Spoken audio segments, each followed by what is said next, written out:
Así inicia Es Noticia en profundidad. Qué placer acompañarles. Soy Tatiana Pérez y les saludo desde nuestra sede central en Caracas, en Venezuela. A partir de este momento, en la próxima hora, tenemos 3 temas que son noticia, como siempre están aquí en titulares. Es noticia Estados Unidos. El Comité de Reglas de la Cámara avanza en un nuevo intento por castigar a Donald Trump. En una resolución pedirán al vicepresidente Mike Pence invocar la 25ª enmienda de la Constitución para destituir al presidente. Entre tanto, Donald Trump le da un vistazo al muro de la infamia con México. Analizamos estos hechos en un país en crisis política. En noticia Chile, el Servicio Electoral informó este martes que son más de 22.000 los candidatos para las elecciones del próximo 11 de abril. Entre ellos se eligen 150 convencionistas que redactarán la nueva Constitución. Organizaciones sociales están en alerta por la inscripción de listas de figuras pinochetistas que intentarían boicotear el espíritu de la nueva Carta Magna, un hecho que analizamos.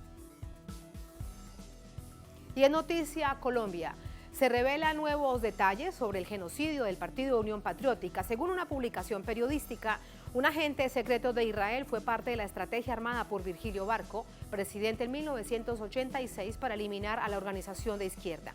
Entre los señalados aparecen un exministro de Defensa y el padre del actual presidente de Colombia. Tenemos detalles y profundizamos en ello. En Noticia, que así comienza. Bienvenidos, bienvenidas.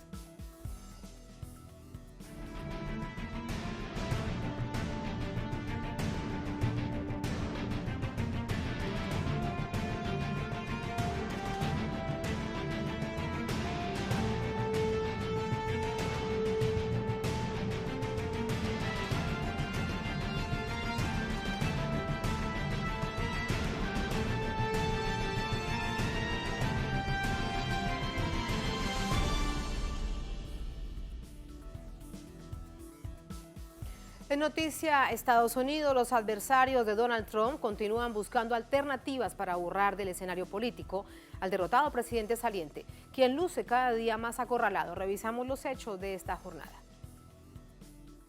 Con el claro objetivo de inhabilitar a Trump para ejercer cargos públicos en el futuro político del país, la mayoría demócrata en la Casa de Representantes, liderada por la presidenta Nancy Pelosi, convocó a una sesión extraordinaria para la noche de este martes, que plantearía al vicepresidente Mike Pence la aplicación de la enmienda 25, que de aprobarse, removería al presidente de su cargo, declarándolo en incapacidad para gobernar el país.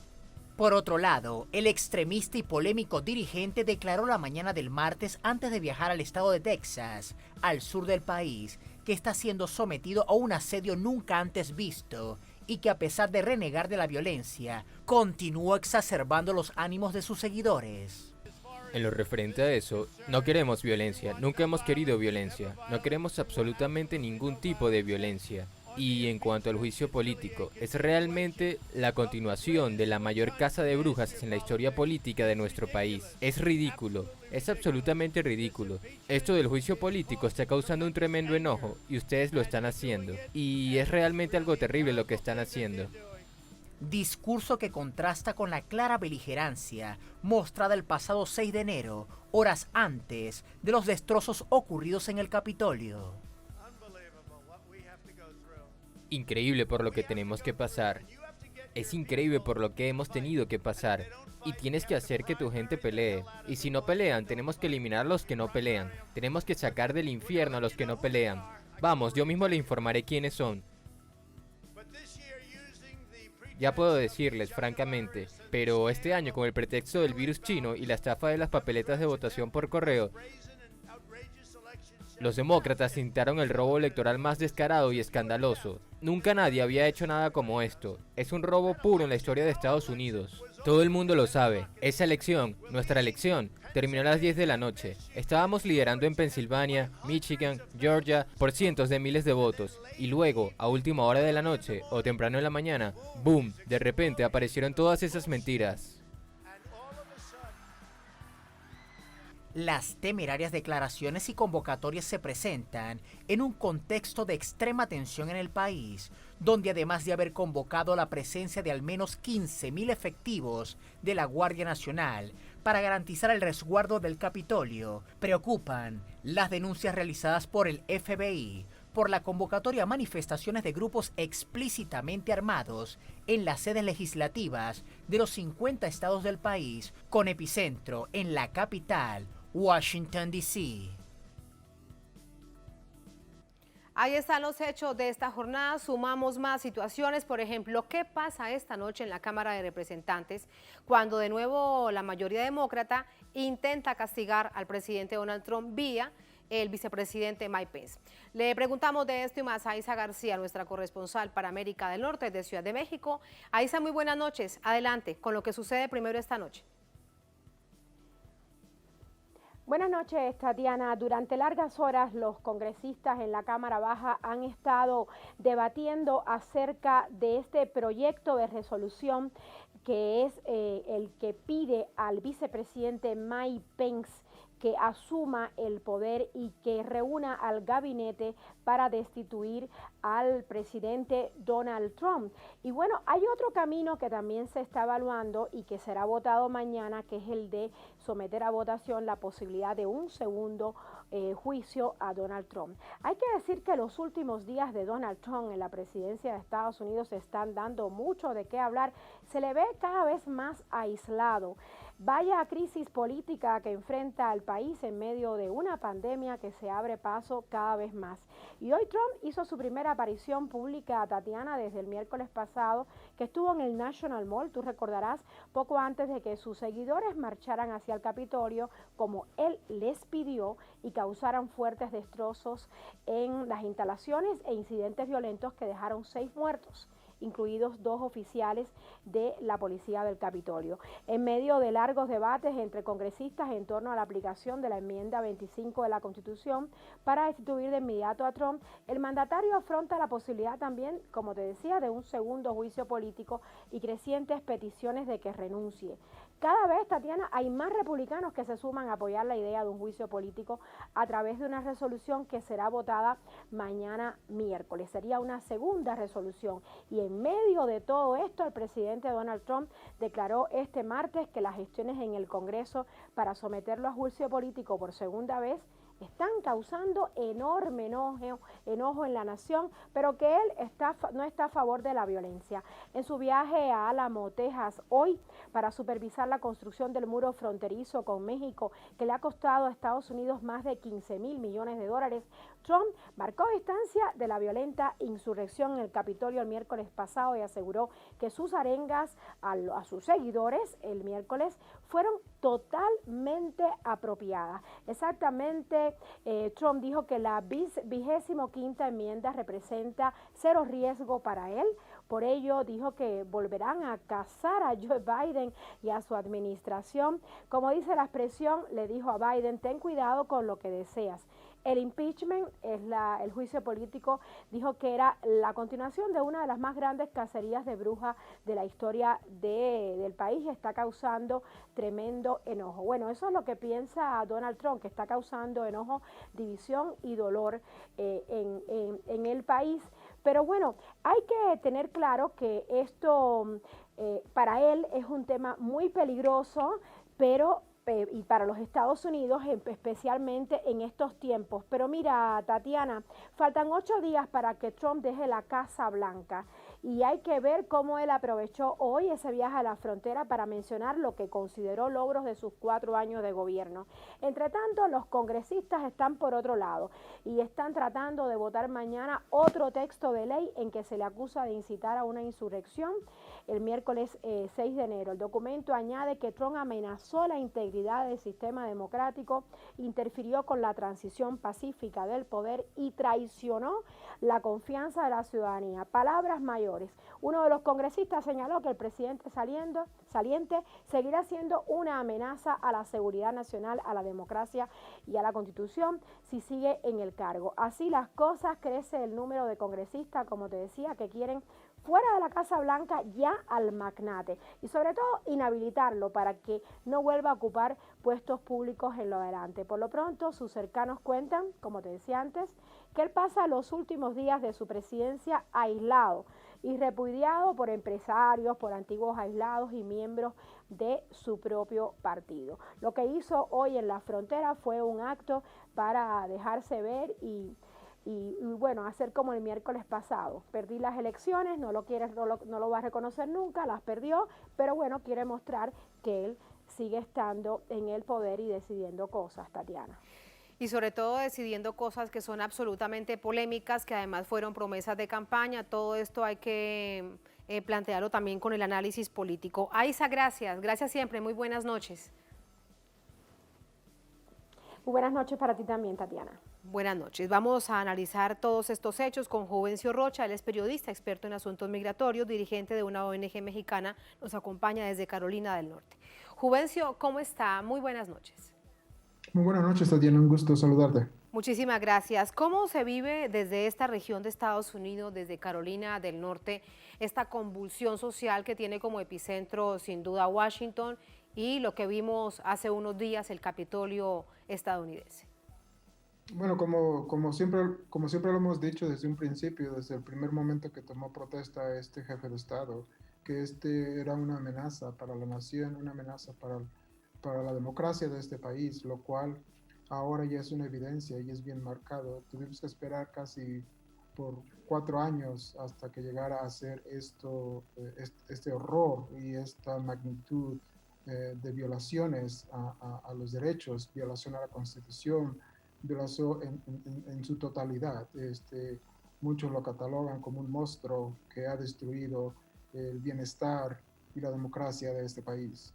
Sí, con respecto, y también se lo pregunto desde esta visión regional, Juvencio, la amenaza, la alerta que presenta al público el FBI, donde dice que están muy pendientes no solamente del Capitolio en Washington, sino de los 50 capitolios estadales, producto de los anuncios que se hacen de una mega movilización de grupos armados, grupos civiles armados, porque de hecho así lo plantean, que van a irse armados a los capitolios a tratar de tomarlo. ¿Cómo se vive en esta parte del país? Pues eso es lo que es alarmante. Desde el momento creo que ocurrió la semana pasada, el 6 de febrero, que fue un golpe de Estado. Ahora lo que estamos haciendo es un golpe de Estado a nivel nacional, en donde en todos los estados, en todos los capitolios a nivel estatal se va a aglomerar gente, personas, seguidores de este magnate y hacer destrucciones o intervenir en la toma de protesta del... Juvencio. Juvencio, ¿me escucha? Hemos perdido la comunicación con Juvencio Rocha, periodista, experto en asuntos migratorios, dirigente de una ONG mexicana, en el contexto de todos estos hechos tan complejos que develan la profunda crisis política que está viviendo el país. Desde Carolina del Norte, primero le he preguntado cómo se vive en esta región de Estados Unidos, pues precisamente de esta situación tan difícil que se está viviendo. Ahora vamos a hablar con él acerca de esta pugna entre demócratas y republicanos, a ver qué se logra con respecto a un posible juicio político. Juvencio con nosotros vía telefónica. Juvencio, ¿me escucha? Sí, te escucho, Tatiana. Sí, Juvencio, esto ahora, la pugna que hay entre republicanos y demócratas, ¿no? Cuando hay, bueno, una mayoría demócrata y algunos republicanos que se van sumando, pero no los que se necesitan, por ejemplo, en la Cámara Alta, en el Senado, para buscar algún camino de derrocamiento antes de que termine el periodo del presidente Trump. ¿Cómo lo ves? Es que lamentablemente todavía tenemos en la Cámara Alta seguidores de este jefe de Estado, lo cual impide de que se mueva las acciones que corresponden para aplicar esto, especialmente en este momento que se está discutiendo el tema de la enmienda 25. Y lamentablemente los republicanos que están haciendo o están jugando un juego en esto, junto con los demócratas, tendrán que hablar y discutirlo más a profundo con nuestros seguidores. Si esto es lo que hizo este jefe de Estado y lo que ha estado haciendo ocasionar un crimen no es una manera de hacer reflexión y tomar la enmienda 25 para poderlo desalojar, ya que eso es lo que necesita este país. Lamentablemente hay muchos daños y es la única manera como no puede continuar haciendo daños. Una enmienda 25 que recae sobre la responsabilidad del vicepresidente Mike Pence, Juvencio, pero no da muestras, no da pasos el vicepresidente de querer avanzar en ese sentido. Así es, porque todavía está ese pacto entre el jefe de Estado actual y que va a ser un poco difícil. Lamentablemente va a ser un poco difícil. Estamos en una situación muy crítica y entonces no sé si van a poner sus principios personales primero que toda la nación. Muy compleja situación. Juvencio, gracias. Muy buenas noches. Un gusto. Hasta luego, Tatiana. Hasta luego. Muchas gracias. Así nos vamos a la primera pausa en esta emisión de Es Noticia. Al volver en Noticia Chile, el Servicio Electoral informó este martes que son más de 22.000 los candidatos para las elecciones del próximo 11 de abril. Entre ellos se eligen 150 convencionistas que redactarán la nueva Constitución. En ese contexto, organizaciones sociales están en alerta por la inscripción de listas de figuras pinochetistas que intentarían boicotear el espíritu de la nueva Carta Magna, un asunto que analizamos al volver en Es Noticia.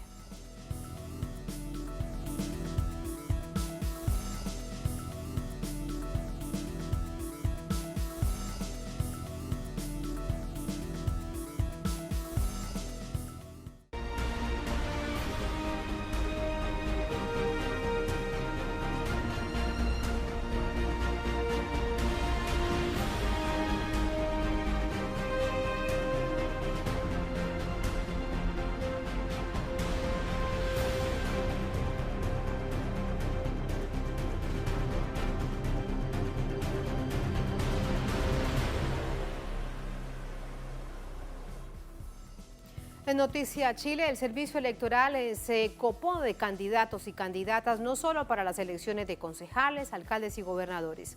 También llegaron a la sede de la autoridad electoral quienes aspiran a escribir una nueva constitución. Se trata de una compleja elección que se espera para este próximo 11 de abril, nos cuenta nuestra corresponsal en Santiago, Paola Dragni. Llegaron a presentar candidatos incluso quienes se oponían a cambiar la Carta Magna heredada del dictador Augusto Pinochet.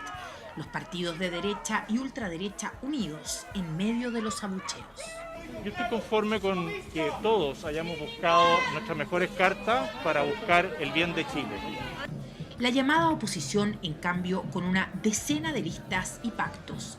Y es que ahí están todos los que buscan cambiar de raíz el modelo económico y social, pero también todos los partidos que gobernaron y profundizaron el régimen neoliberal que hoy está en jaque.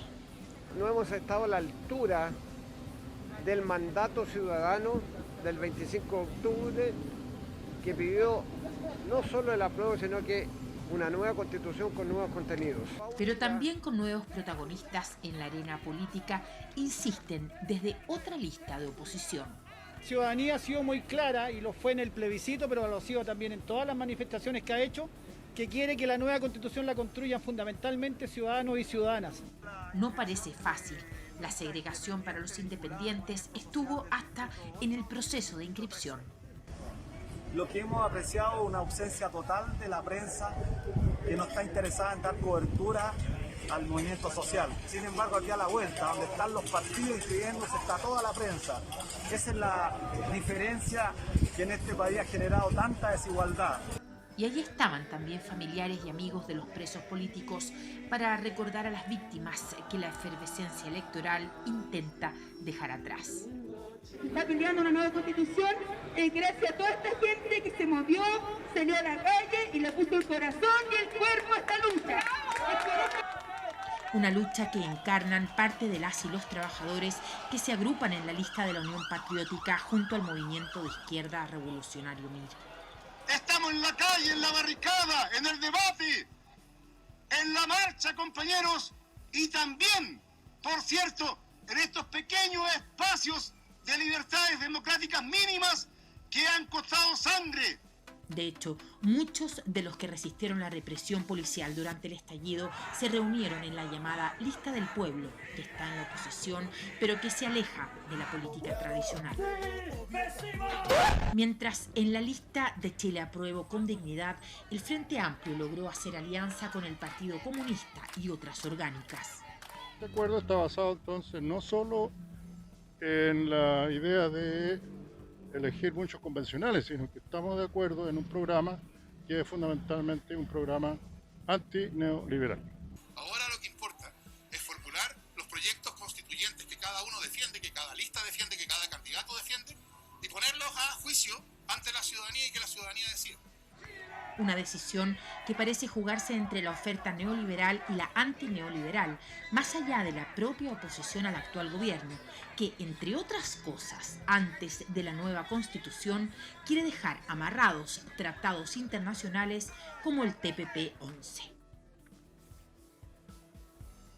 De inmediato vamos a conocer más detalles de cómo ahora con esas listas conformadas comienza ya definitivamente esta campaña con todo este contexto electoral con Paola Dragni, de nuevo con nosotros desde Santiago. Hola Paola, adelante, muy buenas noches.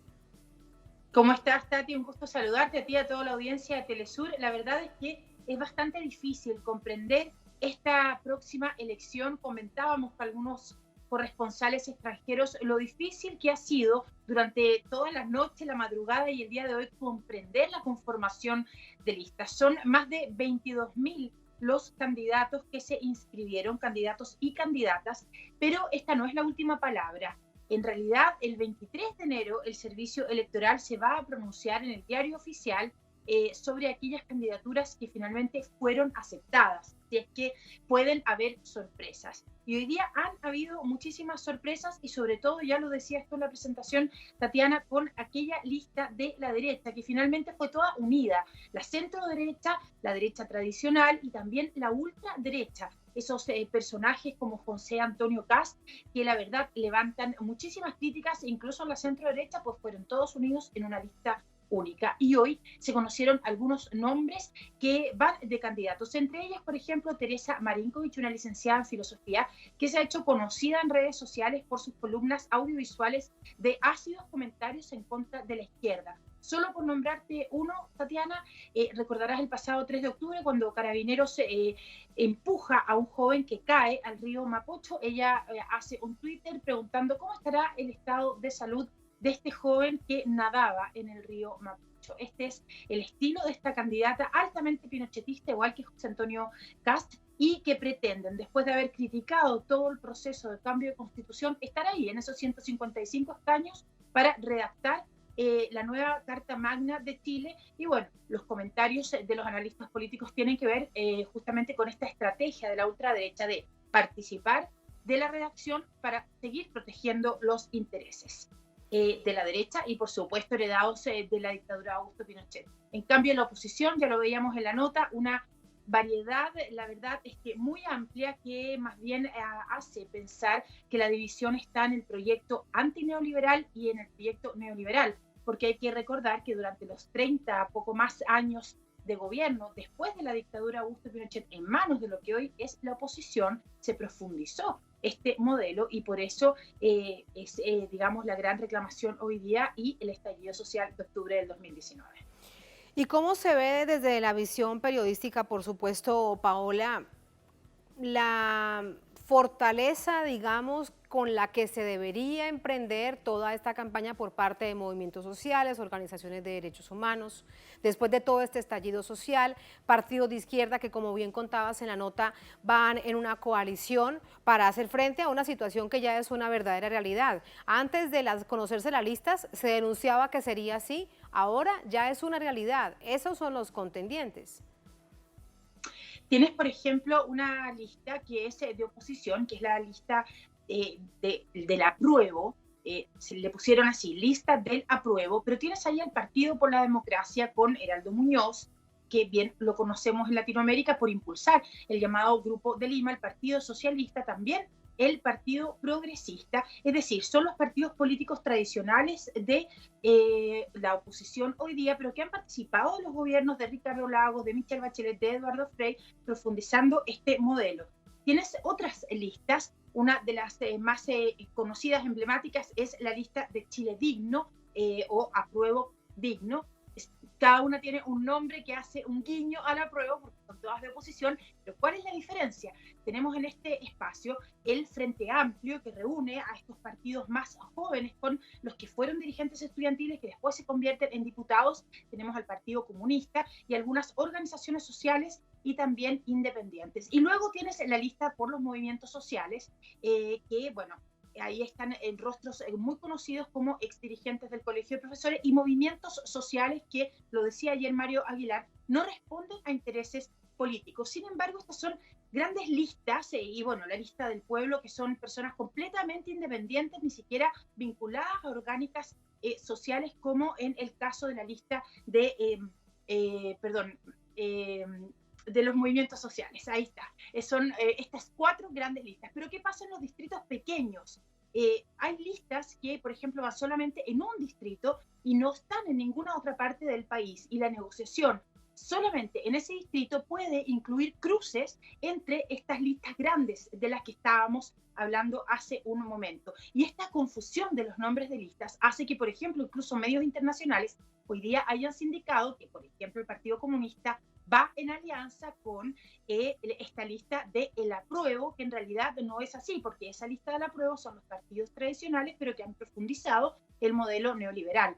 El Partido Comunista no va en esa lista, va en esta otra lista de Chile Digno. Así es que es un panorama sumamente complejo, donde además por distrito puedes tener esta representación particular de las organizaciones de derechos humanos, como tú bien decías, y también de las organizaciones civiles. Ahora, este fenómeno de la dispersión electoral, que es el gran temor, porque la derecha va completamente unida, y acá en Chile se ocupa este sistema llamado The Hunt, que en el fondo privilegia a la lista más que al candidato individual. Y el gran temor hoy es que la derecha pueda tener una sobrerepresentación en los 155 escaños que se esperan para la convención que se va a votar este próximo 11 de abril. Y ahí, pues, todas las estrategias políticas y electorales van a ser válidas. Sin embargo, igual hay que esperar hasta el 23 de enero, porque ahí va a estar finalmente qué candidaturas son las que se han aceptado y cuáles no en el diario oficial. Paola, cuando te escuchamos, como siempre, atentamente con todo ese panorama que bien lo dices, es muy complejo, es bastante enredado. Sí. La pregunta que queda es, si todo ese enredo se arma, es precisamente para confundir al electorado y al fin de cuentas la derecha y la extrema derecha, que saben unirse cuando se necesita, pues salirse con las suyas en esta nueva constitución. Es una pregunta que le voy a trasladar a mi invitado. Pao, gracias, muy buenas noches. Buenas noches, Tatiana. Muy buenas noches. Se trata de Sergio Grez, doctor en Historia, académico de la Universidad de Chile, nos acompaña también desde la capital, Santiago. Profesor Grez, ¿cómo está? Muy buenas noches. Muy buenas noches, gracias por la invitación. A usted muchas gracias. Comienzo por allí, precisamente la reflexión que hacía con nuestra corresponsal, con Paola. Este enredo de las listas, si no se tiene mucha atención por quién se va a votar, lo que uno se pregunta es si al final de cuentas le dará toda esta brecha que está buscando la derecha y los partidos, además de la extrema derecha, para cumplir con su objetivo, como se denunciaba incluso meses antes, de ocupar la mayoría de los escaños de los convencionistas y no cambiar la Constitución, que es el anhelo de millones de personas. Efectivamente, el panorama es extremadamente complejo. Lo es para uno que trata de seguir la política nacional día a día, con mayor razón para el ciudadano o la ciudadana común y corriente. Aquí hay una cantidad increíble de listas, no solamente las que ustedes mencionaban, que tienen alcance nacional. En cada uno de los 28 distritos hay una gran cantidad de listas independientes. Tan solo en el campo que podríamos denominar como progresista, hay distritos en los cuales hay 3, 4, 5 o más listas de independientes, fuera de los grandes bloques partidarios, y con nombres que son muy parecidos. Retomo lo que señalaba Paola, ¿ya? Por un lado, tenemos las listas de unidad constituyente, que son básicamente la antigua concertación de partidos por la democracia, más un pequeño partido, el PRO, el Partido Progresista.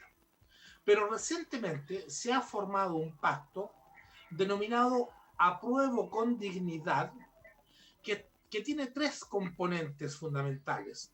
Por un lado, Chile Digno, que está compuesto por el Partido Comunista, la Federación Regionalista Verde Social, la Izquierda Libertaria, Acción Humanista, la Izquierda Cristiana y otros pequeños movimientos. Además de Chile Digno, en este mismo pacto Apruebo con Dignidad, está el Frente Amplio y también otra coalición o subcoalición, Dignidad Ahora, compuesta por el Partido Humanista, Igualdad y otras fuerzas menores. De tal manera que este es un enredo que no puede ser atribuido a la derecha ni a la extrema derecha. Este es un error no forzado por parte de las propias fuerzas progresistas, porque nada les impedía llegar, no digo a una lista única, que es algo efectivamente muy difícil, pero por lo menos a congregaciones unitarias más amplias que evitaran esta extrema dispersión. Y reitero, esto tan solo a nivel de los partidos, porque hay una cantidad enorme de listas independientes emanadas de los movimientos sociales. Voy a poner como ejemplo tal vez el distrito más emblemático de todo el país, el distrito 10, en la capital, que comprende no solamente la comuna de Santiago o Santiago Centro, sino también las de Ñuñoa, Providencia, La Granja, Macul. En este distrito yo he logrado contar, porque la información que ha entregado el servicio electoral es incompleta hasta el momento, como listas independientes progresistas a independientes como tú, la lista del pueblo, la lista Movimientos Sociales Unidad de Independientes, independientes no neutrales y el movimiento anticapitalista.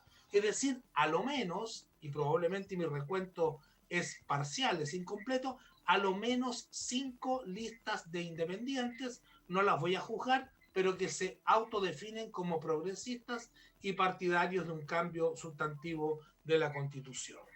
Sí. Evidentemente, esto refleja, por un lado, las trampas del proceso constituyente puestos no solamente por los partidos de derecha, por todos los partidos que firmaron el Acuerdo por la Paz Social y la nueva Constitución el 15 de noviembre de 2019. Bien, recordamos ese momento. Falta de generosidad por parte de los partidos e incluso de candidatos y de listas independientes que han priorizado defender sus propios intereses sectoriales, gremiales, corporativos o sus propias identidades por encima de la necesaria unidad que existe por parte de las fuerzas que quieren cambios reales, sin que ello signifique necesariamente borrar las diferencias que existen entre estas fuerzas, pero sí por lo menos un esfuerzo unitario mínimo para tratar de empujar el cambio en condiciones que sabemos son muy difíciles. Sobre todo, profesor Gress, para poder hacer transformaciones fundamentales, déjeme un segundo terminar, se requiere 2/3 de los votos en la Convención Constitucional. Sí, le decía que sobre todo, que especialmente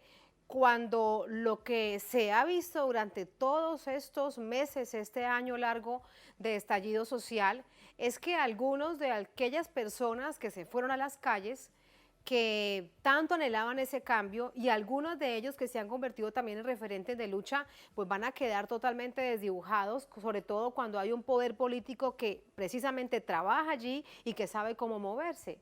Es decir, ¿qué pasará con aquellos referentes que salen de la lucha social, de la lucha popular, de la lucha de las calles? Algunos de ellos van a estar probablemente representados en la Convención Constitucional. Ha habido una cantidad gigantesca de candidatos y candidatas independientes, preciso, de precandidatos y precandidatas, más de 2.000 que se presentaron. La inmensa mayoría agrupados en listas de independientes, pero también algunos independientes sueltos, por su cuenta, que a decir verdad, tienen muy poca posibilidad de ser candidatos. De manera tal de que esperamos que una parte de ese movimiento social esté representado en la Convención Constitucional. No obstante, eso no basta, porque como les señalaba, los términos del proceso constituyente amañado por los partidos del acuerdo del 15 de noviembre de 2019 señalan que para poder acordar cualquier disposición de la nueva constitución, cualquier acápite o capítulo, se requiere una mayoría de 2/3, lo que es una mayoría prácticamente imposible de lograr, sobre todo en las condiciones de gran dispersión, porque el método electoral que se utilizará para elegir a los delegados a la Convención Constitucional favorece a los partidos políticos. Es el mismo método que se utiliza para elegir diputados al Congreso Nacional. Favorece a las listas, no a las personas que presenten candidaturas independientes por su cuenta. Y en estos términos, evidentemente, son los partidos políticos representados en el Parlamento las que tienen todas las de ganar. En realidad, este proceso constituyente lo armaron de tal manera de que su posición de poder no sea puesta en peligro. Y es Pero allí donde se no encuentra... Se ha dicho la última palabra. Sí, es allí donde está precisamente la trampa, lo que se había dicho de tiempo atrás y ahora con todos estos detalles, como vemos el escenario, será así. Usted bien lo ha dicho, no está dicha la última palabra, veremos qué pasa a finales de octubre, y bueno, y en abril cuando ya se conozcan exactamente cómo queda conformadas la lista con los 150 convencionistas. Profesor Grez, muchísimas gracias, buenas noches. Buenas noches, muchas gracias. Muchas gracias a usted. Así nos vamos a la última pausa en esta emisión de Es Noticia. Al volver en Noticia Colombia, se revelan nuevos detalles sobre el genocidio del partido Unión Patriótica. Según una publicación periodística, un agente secreto de Israel fue parte de la estrategia armada por Virgilio Barco, presidente en 1986, para eliminar a la organización de izquierda. Entre los señalados aparecen un exministro de Defensa y el padre del actual presidente de Colombia. Tenemos detalles y los analizamos al volver en Es Noticia.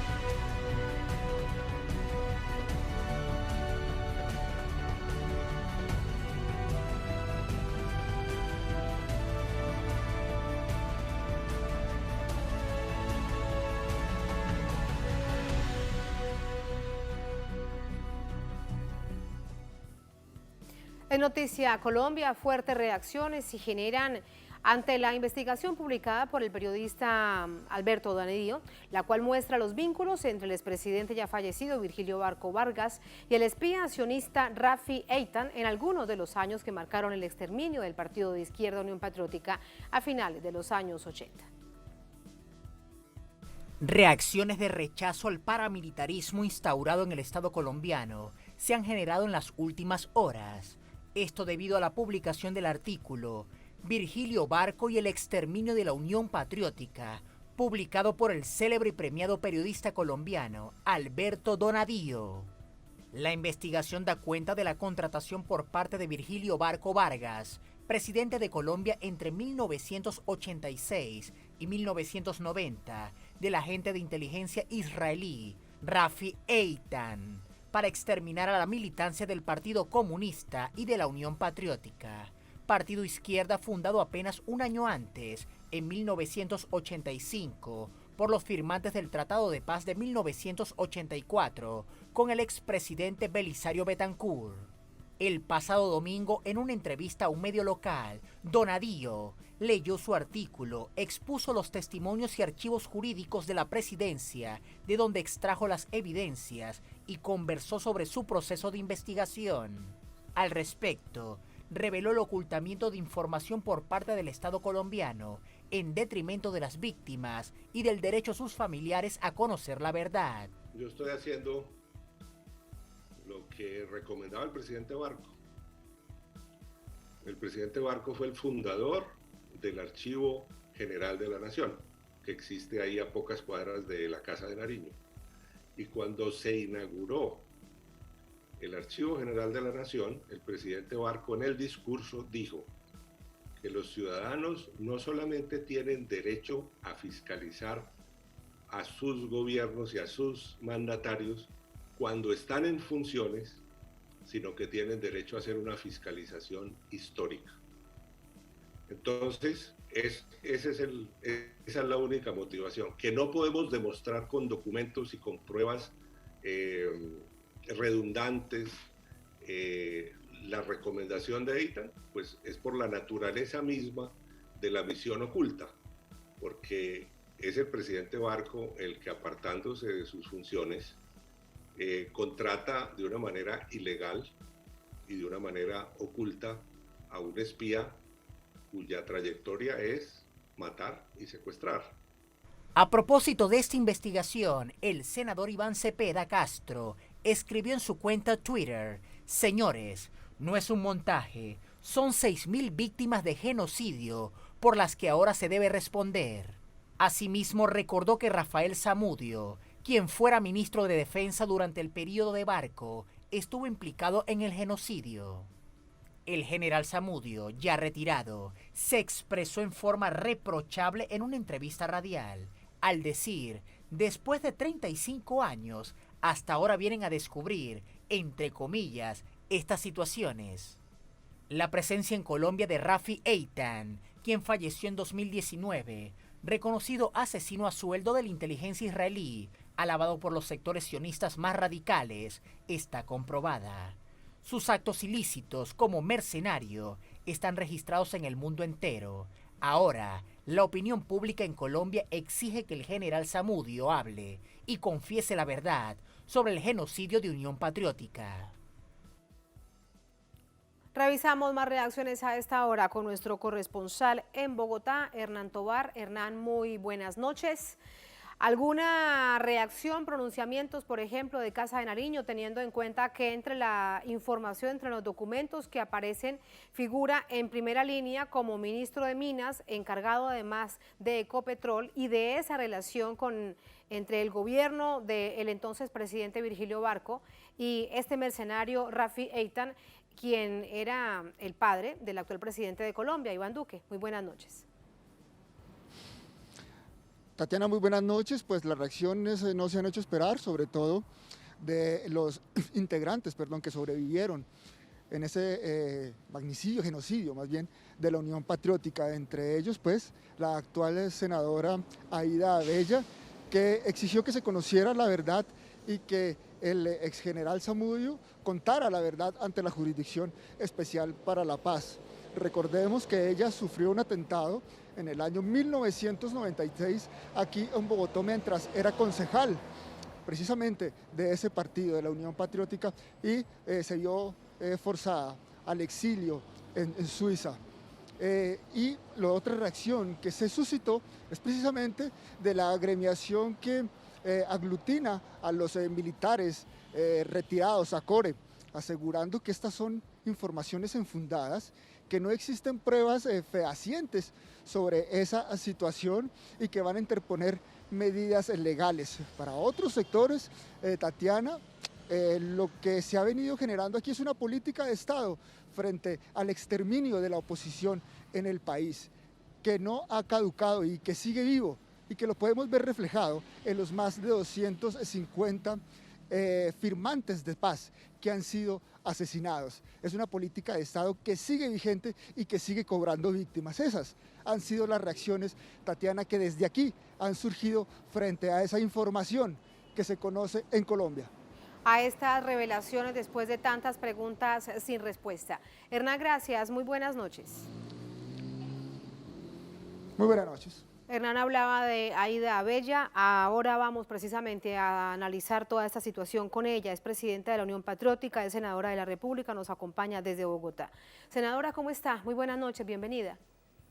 Muy buenas noches, un saludo muy especial a todas las personas que están escuchando el programa y a ustedes, los periodistas que tan gentilmente se ocupan de muchas cosas de Colombia. Muchísimas gracias, senadora. ¿Cómo la toma a usted este informe de esta revelación periodística después de más de 30 años? De hecho, eran archivos que estaban allí, lo que había que hacer era escudriñar y ponerlos en orden.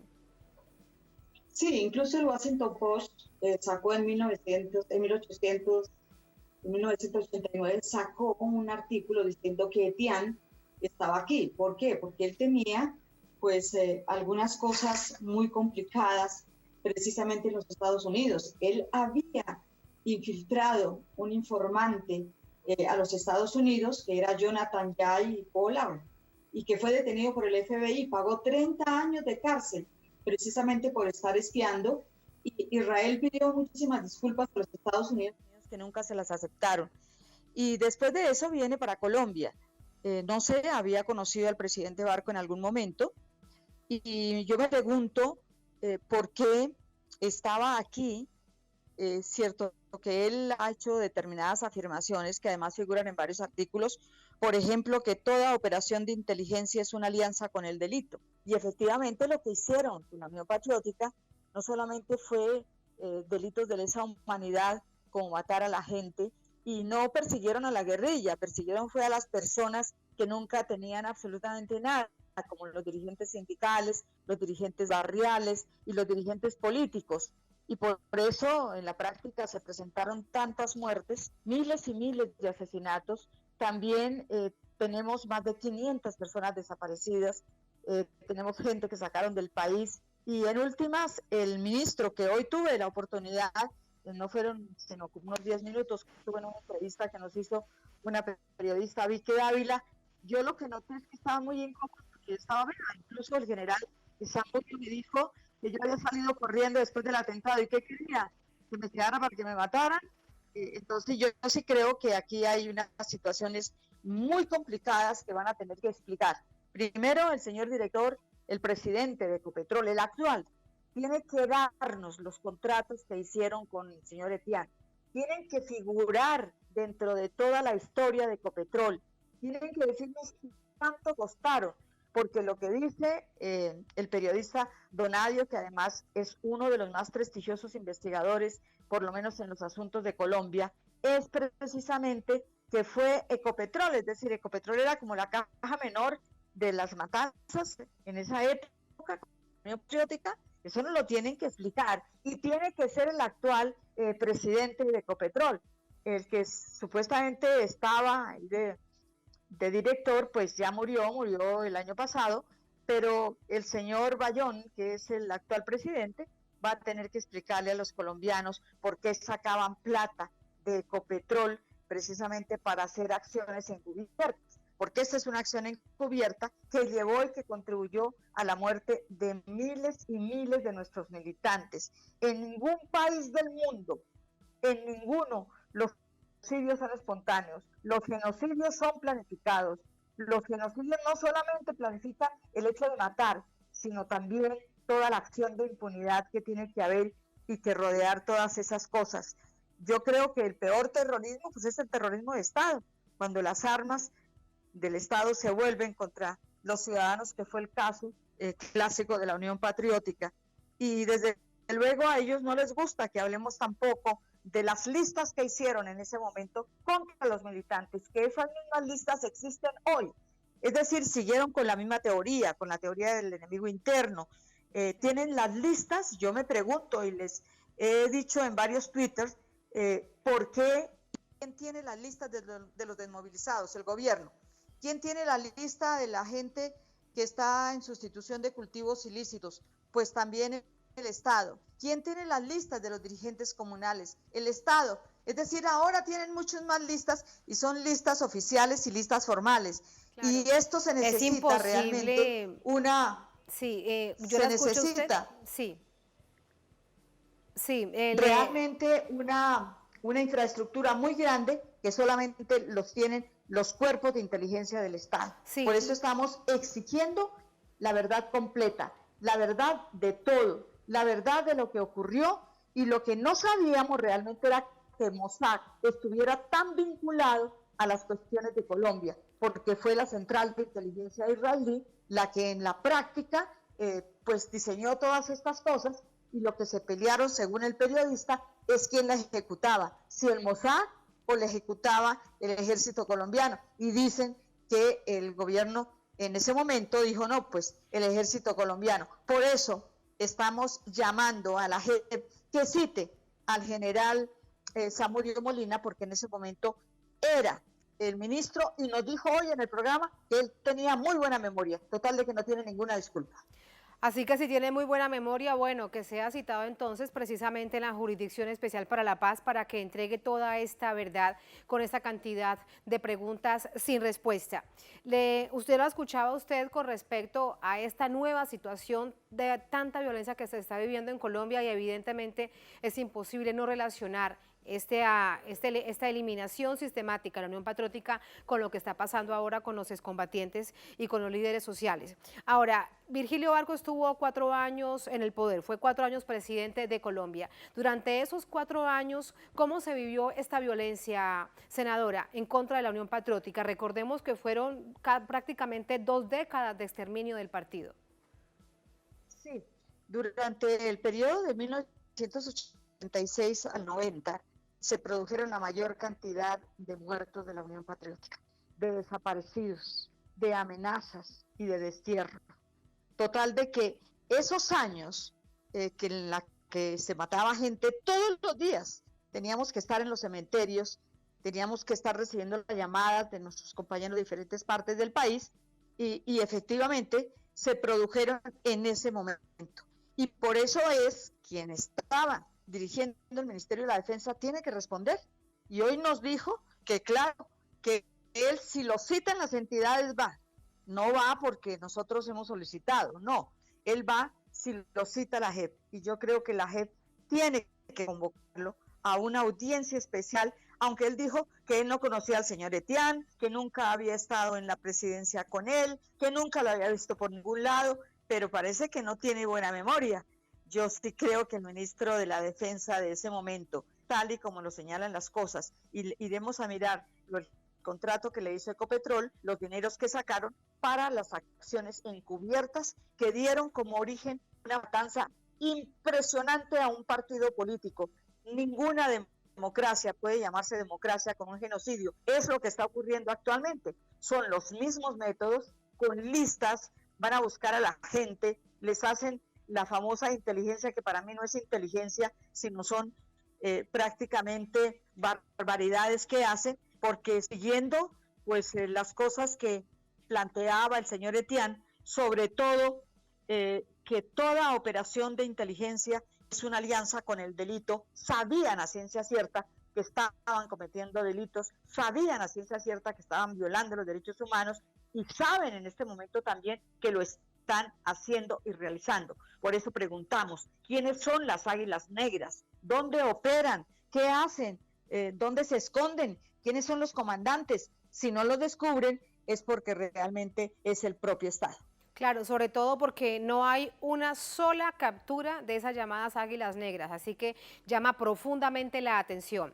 Senadora, hablábamos de Rafi Eitan porque aparece sin duda como figura clave de esa estrategia de exterminio, pero durante esos años también se recordaba a Yair Klein, que era un israelí que también cumplía las mismas funciones de ser un espía, un mercenario, un asesino a sueldo en el país que mejor lo contratara.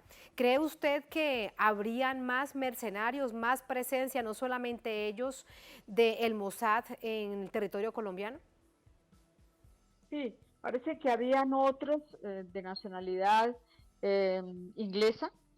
Todo eso se está averiguando porque hace parte de un paquete de personas que del exterior llegaron precisamente a ayudar a las fuerzas militares colombianas para que, dicen ellos, aniquilar a la guerrilla.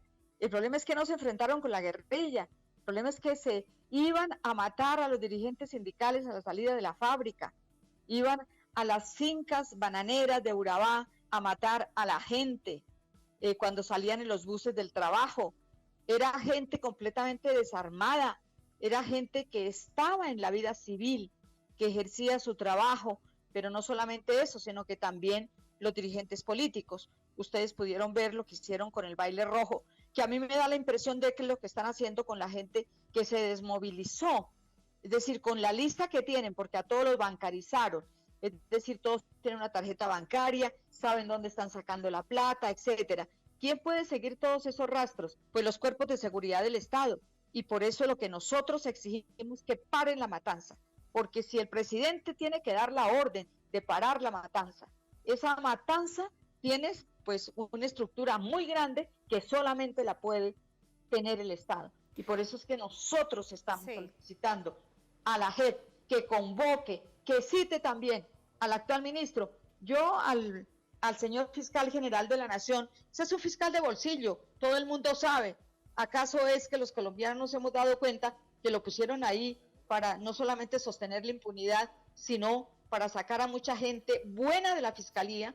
Porque eso está haciendo, lo ha denunciado el Sindicato de Personal Judicial, jueces que llevan procesos de hace años, jueces que se han interesado por investigaciones, especialmente contra la corrupción y contra otras cuestiones de la vida nacional que son tan impresionantes, el delito completamente sistemático y planificado, que es, por ejemplo, la corrupción. Están sacando a muchos jueces que llevan procesos, los trasladan de Bogotá hacia la costa Caribe o hacia la región sur, de tal manera que la gente no pueda aceptar esos traslados y tenga que renunciar. El fiscal general de la Nación es un fiscal de bolsillo en Colombia y ahí no se descubrirá absolutamente nada.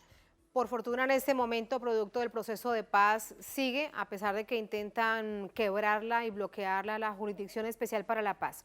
Por último, senadora, tenemos la fortuna de conversar con usted porque usted es una sobreviviente de la Unión Patriótica, usted era concejal cuando sufrió el atentado. ¿Cómo es que usted logra salvarse y salir con vida, además del país? Pues en la práctica es algo muy milagroso. A mí me dispararon casi a 15 metros en un carro con un rocket contra tanques de guerra blindado, con mira telescópica, es decir, no podían fallar, pero parece que el hombre que dispara está encima de la camioneta, de la platón de la camioneta. Cuando sale el fogonazo, él levanta las manos y entonces el rocket pasa por encima del vehículo. Casi mata a un ingeniero 5 carros adelante porque cayó en la tierra, abrió un gran hueco y no alcanzó a salir la segunda carga porque solamente explota en los vehículos blindados.